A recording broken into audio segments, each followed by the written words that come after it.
দিলীপদার বিয়ে মহিলা মোর্চার সদস্য আপনি এসেছেন আজকে বাড়িতে, কি বলবেন? দেখুন, আমরা শুভকামনা দিতে এসেছি। এতে অস্বাভাবিক আপনারা কি দেখছেন আমার অন্তত পক্ষে মনে হচ্ছে না, বিশেষ করে যেখানে আমরা কলকাতায় থাকি।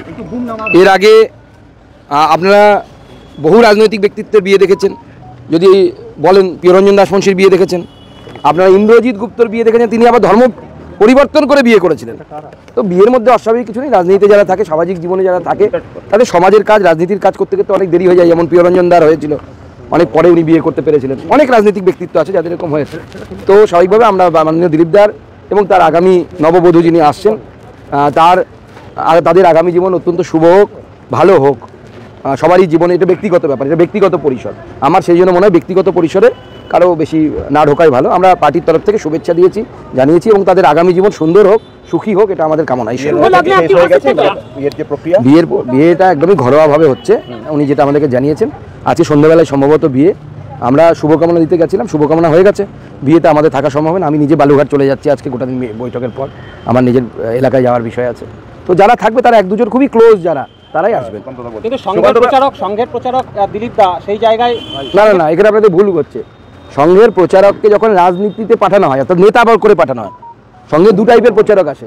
একদল নেতা হয়ে আসে, একদল সংগঠন মন্ত্রী হয়ে আসে।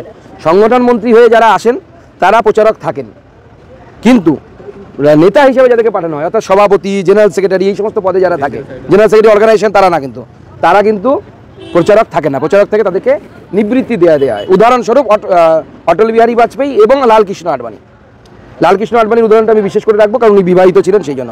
লালকৃষ্ণ আডবাণী প্রথম জীবনে সংঘের প্রচারক ছিলেন, আরএসএসের প্রচারক ছিলেন। পরবর্তী সময় তিনি রাজনৈতিক ক্ষেত্রে আসেন এবং প্রচারক জীবন থেকে মুক্তি লাভ করে তিনি বৈবাহিক জীবনে, সাংসারিক জীবনে, এটা সংঘের সিস্টেম। সংঘের বহু প্রচারক আছেন যারা প্রচারক থেকেছেন, তারপরে তারা সাংসারিক জীবনে প্রবেশ করেছেন। উদাহরণস্বরূপ আমার এপিএস অজয় সরকার, সেও সংঘের প্রচারক ছিলেন এক সময়, পরবর্তীকালে পারিবারিক জীবনে প্রবেশ করেছেন। আমরা সবাই এসেছিলাম, সবাই পার্টির যারা বড়, সুনীল বনসাল থেকে শুরু করে, মঙ্গল পাণ্ডেজি থেকে শুরু করে, অমিতাভ চক্রবর্তী, সতীশ ধন, অমিত মালব্য আসতেন, উনি রাস্তায় দেরি হয়ে গেছে, উনি পৌঁছতে পারেননি। এরকম যত আমরা নেতৃত্ব, আমি, জ্যোতির্ময় সিং মাহাতো, লকেট চ্যাটার্জি, সবাই আমরা যারা নেতৃত্ব, আমরা এসে সবার নামই বললাম, মুখে মিস করিনি। আসলে 26 লোকসভা ভোটে দিলীপ ঘোষের পরাজয়, তার পরের বছরই এই সিদ্ধান্ত, স্বাভাবিকভাবেই রাজনৈতিক মহলে একটা জল্পনা উঠছে, তবে কি তাহলে সাংসারিক জীবনে চলে যাবেন, রাজনীতি থেকে অবসর নেবেন? দেখুন, এটা তো দিলীপদার ব্যক্তিগত সিদ্ধান্তের উপর নির্ভর করবে। আমার বিশ্বাস দিলীপদা যেভাবে কন্ট্রিবিউট করেছেন বাংলার রাজনীতিতে, আগামী দিনেও উনি আশা করি সেইভাবে কন্ট্রিবিউট করবেন। সুকান্তদা, বিয়ের ব্যাপারে আপনি সিনিয়র, দিলীপদাকে কি বললেন বলুন তো? না, দেখুন, দিলীপদা আমাদের সকলের শ্রদ্ধেয় এবং সিনিয়র। স্বাভাবিকভাবে এই বিষয়ে আমার কথা বলা সাজে না। উনি আমাদের শ্রদ্ধেয়। ওনার মাকে আমরা প্রণাম করে শুভকামনা জানালাম।